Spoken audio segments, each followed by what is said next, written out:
بسم الله الرحمن الرحیم. خپلو ټولو درنو کتونکو ته د زړه د کومې له سلام یم. ملګرو تاسو مې سره د ماشوم هم کسو د بیا هم ته بلډ بینک ته راغلو.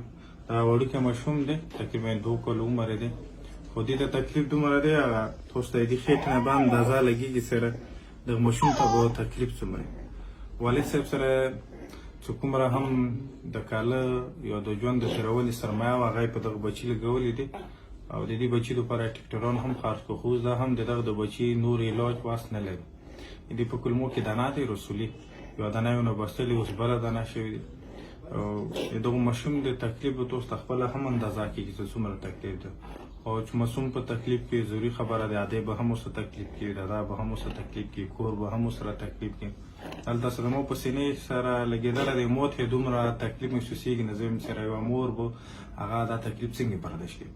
ټول هغه ملګري چې هغه ډاکټران یا هغه ملګري چې هغه وزدور دي، ټولو ته مو اپیل کوو د دغه ماشوم د علاج کې مو رهنمایي هم وکړو او د دغه علاج کې مو سره تعاون هم وکړو. که څوک هم د مو سره علاج هغه کولی شي، نو به خپل نمبر واتس ډیټیل به سره شیر کړو، ملګري د مو سره بتاو کړي. ډېره مننه.